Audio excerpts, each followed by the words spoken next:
There are moments in history when a few words do more than just inspire, they awaken something deep in the human spirit. One of those moments came on March 4, 1933, when Franklin Delano Roosevelt took the stage as the 32nd President of the United States. The country was on its knees. The Great Depression had devastated families, collapsed banks, and left millions jobless. Fear was thick in the air. People were uncertain, anxious, and paralyzed by the unknown. Then Roosevelt spoke. Roosevelt VO.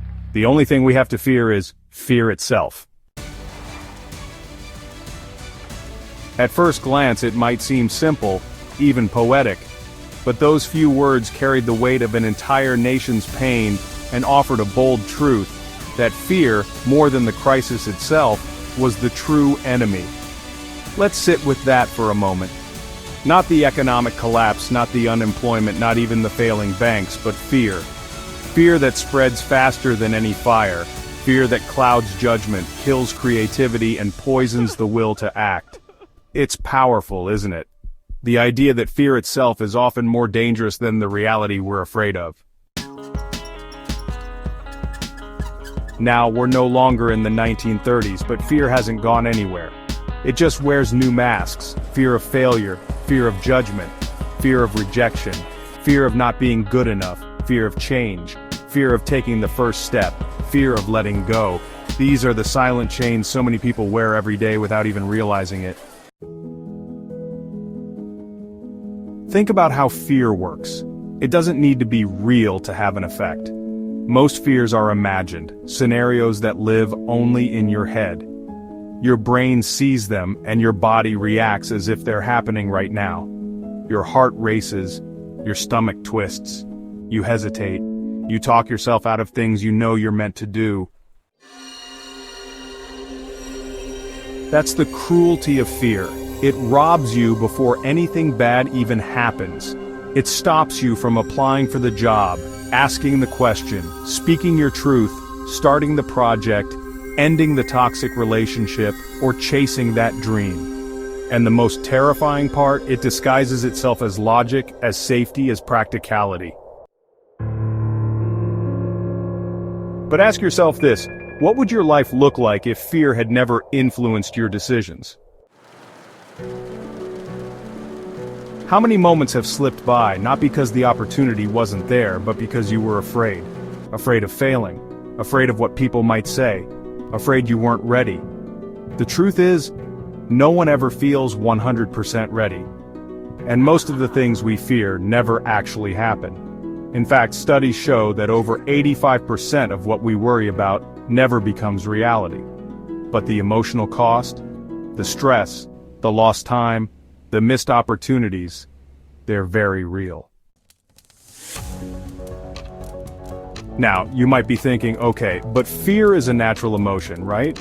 And yes, it absolutely is. Fear biologically exists to keep us safe. It's a survival mechanism. It helped our ancestors avoid danger.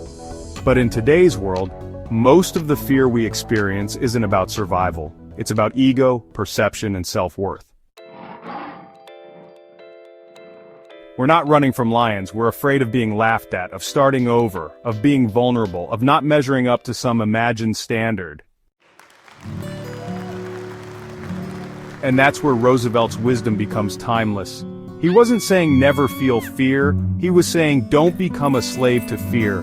Don't let fear drive your decisions, because once fear starts to control you, it grows, it multiplies. It infects every part of your life. Fear becomes a habit, a worldview, and before you know it, you're living small, not because you lack ability or talent, but because you're afraid. But here's the good news. Courage isn't the absence of fear.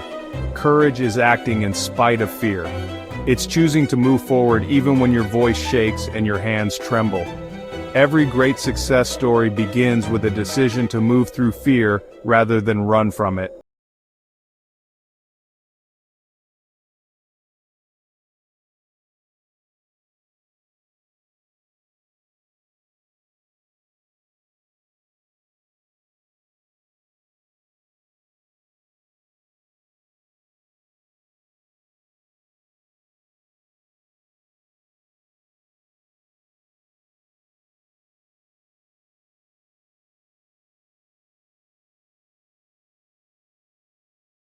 Fear sat in the driver's seat.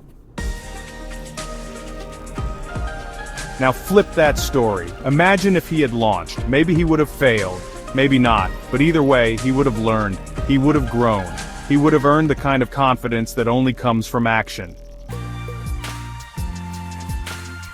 You see, the real damage fear causes isn't failure, it's regret. Regret for what you never even tried. Regret doesn't show up right away, it creeps in over time, when it's too late to go back, when the chance has passed. So how do we begin to conquer fear? Start by calling it out. Name the fear. Be specific. Don't just say, I'm scared. Say, I'm afraid that if I post this video, people will judge me. Or I'm afraid to leave this job because I don't know what's next. Fear thrives in vagueness, but once you shine a light on it, it loses some of its power. Then challenge it. Ask, what's the worst case scenario, and if that happens, can I handle it? More often than not, the answer is yes, because you're stronger than you think. And when you face fear directly, it often shrinks. Finally, act. Not in giant leaps, but in small steps. Make the call, send the message, apply, ask, try, just move forward. Each time you do, your confidence grows. You become more courageous, not because fear disappears, but because you learn that you can move forward anyway. Let's go back to Roosevelt's time for a second. Picture a country frozen by economic despair. No jobs, no money, no direction. Roosevelt knew the economy wouldn't turn around overnight, but he also knew this. If the people stayed afraid, nothing would change. That's the lesson that still applies today. You don't have to eliminate fear, but you do have to stop obeying it. Fear wants to keep you safe. But safety is not the same as fulfillment. Growth, purpose, meaning. Those things live just outside your comfort zone, and you'll never reach them if fear always has the final say. So today I want to challenge you. Don't just listen to this and nod. Ask yourself, what fear is holding me back right now? Be honest. Then ask, what's one thing I can do today to take a step forward despite that fear?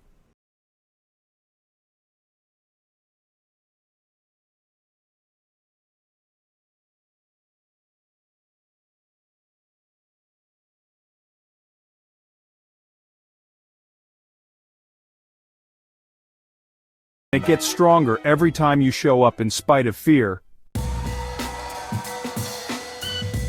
You are capable of far more than you think, but you'll never know unless you're willing to face the fear.